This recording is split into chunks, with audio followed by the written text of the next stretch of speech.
Before this video begins, I wanted to open up and say, hey, big congrats to the Canucks Swedish prospects who had been named to the World Junior Championship team. You've got Elias Pettersson, Jonathan Lekkerimäki, and Tom Willander, all top picks from the Vancouver Canucks in the most recent drafts. Of course, Elias Pettersson was a third-round guy. Willander and Lekkerimäki were first-rounders, but all of them have been very good prospects ever since getting drafted by Vancouver, and now they've got their opportunities to show things off on the grandest stage of their prospect career. So, big shout-out over to the three Swedes, big shout-out over to Alvin for drafting all these three Swedes, and hopefully we'll see them do some pretty good things. Now, on to our main topic. We'll open this video up with a tweet. Dan Riccio, earlier this morning, went out there and tweeted this, that Rick Tocchet versus ANDREI Kuzmenko is quickly becoming the Vancouver Canucks' biggest issue. And you know what? I don't want to go out there and disagree. Riccio, I'm pretty sure y'all are familiar with the Reach Deep show, the Canucks pregame show. I mean, Riccio's everywhere on Sportsnet, right? So he has some pretty good takes, and this one is a pretty juicy idea. But you could see the engagement right here, 30,000 views in the span of a few hours, and this piles on to a whole bunch of other material that Canucks fans are exhibiting in regards to ANDREI Kuzmenko and Rick Tocchet. In fact, we had JPAT go out there and publish an article earlier today on Canucks Army, asking the question, how much longer can Rick Tocchet and Kuzmenko coexist? It seems like the clock is ticking. Now, before we dive into what exactly it is JPAT says here or any of the other tweets that I have lined up in this video, let's just talk a little bit. We'll talk about Tocchet, we'll talk about Kuzi. Now, ANDREI Kuzmenko this season has been nothing short of disappointing, and I don't think that's all too controversial to say. The guy has 15 points in 23 games played, which is a big decline from what he had last year, 74 points, 81 games, and of course, 39 goals standing out at you right away. This season, he's only got 4 goals. He is on pace for 14 on the year. And even earlier on in the season, at the beginning of the year when the Canucks were winning all those games, when they had that crazy win streak, when they were at the top of the NHL, ANDREI Kuzmenko was still just under a point per game. He was still getting assists, and he was still getting points. However, things changed recently when you had a few things happen. Firstly, you had yourselves Filip Hronek making himself known on the top power play. Kuzi's spot on the left side was changed up. You then had yourselves Kuzmenko actually get healthy scratched for a game. This is not new news, as we did have ourselves Kuzmenko getting scratched last year as well, but things have gotten even crazier when you acknowledge that ANDREI Kuzmenko was removed from the Elias Pettersson line in last night's game. You also had yourselves guys like Nils Höglander and Sam Lafferty earning themselves top 6 opportunities at the expense of these other Russians. Mikheyev and Kuzmenko both got themselves demoted in a way, especially towards the end of that third period. Now, when it comes to the Kuzmenko deployment, we had notes that he had only played a few minutes in the last frame of last night's game against New Jersey, he didn't get that many shifts, and when asked about this entire thing, Rick Tocchet had a very short sentiment. He said that he was tired of answering questions about Kuzmenko, and then he said that Kuzi needs to forecheck. We'll start there. The JPAT article, by the way, link is in the description if you want to go ahead and read it, sums it up pretty well. Kuzmenko was a healthy scratch in consecutive games, and in the 4 games since returning to the lineup, he only has 1 point, a garbage goal against Vegas last week, and he was moved off the only spot he's known since joining the Canucks at the start of last season alongside EP40. On Tuesday, he was on the ice for 3 of New Jersey's 4 first-period goals, and that was the highlight of his night, because from there, he saw his ice time drop. As the Canucks mounted their furious comeback, Kuzmenko played just 3 shifts in the final period, and only 1 over the final 10:41 of the hockey game. On the night, he logged 14-14, and on top of that, only 9 minutes was at even strength. In those 5-on-5 minutes, the Canucks were outshot 14-2. The rest of the piece analyzes Kuzmenko's tendencies to forecheck, or lack thereof tendencies to forecheck, and pretty much concludes that because this is such an important part of Rick Tocchet's system, he wants his guys to drive into the zone, he wants his guys to make it tough on the opponents. That's what we saw out of this team at the beginning stages of the year. When everybody was healthy, you had Pia Suter, you had Carson Soucy in the lineup still, everybody bought into that system.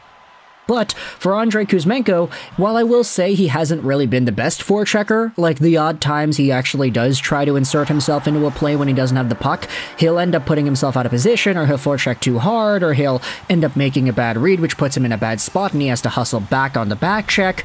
He hasn't really been the most polished in that respect, and you're now starting to see the repercussions of that appear when Rick Tocchet is not giving him the trust that you need to give this player. And it's being tantalized more when you acknowledge that Kuzmenko was really starting to get affected by this too. On the power play, he's no longer the net front guy. The power play is a lot less stagnant this year than it was last. You don't have those specific positions mapped out for the same guys every single time, except for Quinn Hughes at the top. Everybody else moves around pretty often. So for Kuzmenko, he's no longer planted in front, he's no longer guaranteed to getting those rebound tip-in goals. Brock Boeser has started to do that a little bit more so, and Kuzmenko, you can really see it in the way he moves in the offensive zone, especially when he has the puck. His confidence is totally shot. They even talked about this yesterday on the broadcast, Ray Ferraro did, that Kuzmenko's just gotta shoot. Like, stop looking for the perfect play, stop looking for the perfect pass, just rip it. Let it go on net, look for a rebound, look for a tip or something like that, because in the process of waiting for the perfect shot to open up, he holds onto the puck a little bit too long, he gives his defenders time to close in on him, and he makes a bad play. Trying to follow up those 39 goals from last season has been a really difficult task this year, and the fact that he is on pace to producing so much fewer than that kind of speaks to the situation in terms of where Kuzmenko is with the team. Here's a tweet from Grady that goes out there and talks about this. There's still time for Kuzmenko to figure things out, but this Tocchet and Kuz relationship isn't trending in the right direction. I don't know if Kuzmenko is the type of player Tocchet wants him to be, especially along the boards, but that doesn't mean he can't be a better forechecker. And because of how things have gone since then, ever since the 30-goal year, or the 40-goal year, I guess you could say near 40-goal year, to where things are right now, Kuzmenko getting scratched in back-to-back games, he's not really being given the playing time, the coach is not trusting him, everybody is talking about a few things. Firstly, they're talking about the off-season conditioning. We had heard already earlier on in the summer period of the year that the Vancouver Canucks were unhappy with the way Kuzmenko was training in Bali. They didn't like that he went all the way over there to do his training and diverged from what they hopefully would have told him was their expectations. Now, the Bali workout in the offseason has become kind of a meme. Everybody talks about how, oh, it's the epitome of strength and conditioning to be able to run up and down those stone steps that Kuzmenko was shown doing during the summer, and a lot of people like to joke around about that. But you also have yourselves even more conversations about trades, and whether or not, with hindsight included, it was better to trade Kuzmenko at last year's trade deadline versus keeping him around. Now, I'm going to go out there and say that the Canucks had little reason to think about Kuzmenko getting traded last year in regards to them wanting to remain competitive. Last year, he was a beast. 30 goals, consistent dangler, he was getting points like crazy. The Canucks had themselves a guy whom, based off of what they were seeing right in front of their eyes, was a very solid, offensively productive player. And he did work under Tocchet for a good part of last year. But seeing everything go from then till now, obviously you could have expected a little bit of a decline considering the sophomore slump, considering everybody having tape on Kuzmenko to watch and review now, but at the same time I don't think they could have expected this. He's like the only guy who was taken a step back from last season when you consider all the top players on the Vancouver Canucks. Demko from last year to this year, better. Quinn Hughes last year to this year, much better. Same could be said about Boeser, same could be said about Miller. Even Pettersson, he's producing more points than he did last year. And he looks worse, honestly. So you could say in a weird, twisted way that he has gotten better, just not in the ways that we thought he would have.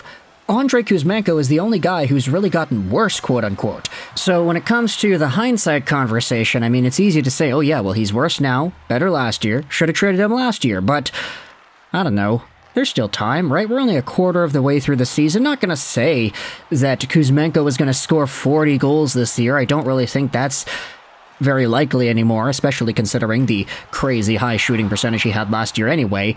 But if he could just start shooting the puck more, actually taking shots that are open to him, and playing with a bit more pace, I think things should work themselves out. But for now, hey, the Kuzmenko-Tocchet conversation, yeah, it's not looking pretty good. So let me know your thoughts in the comment section below. Again, big congrats to the Swedish Canucks for making the World Junior team. But aside from that, let me know your opinions in the comments as to how this Kuzmenko-Tocchet situation is going to go. Where do you see Kuzmenko in the lineup in future games? Does he get removed from the Pettersson line full time? Do you put Lafferty and Höglander up there? Do you have Höglander playing with PD now because you get that Swedish connection in there?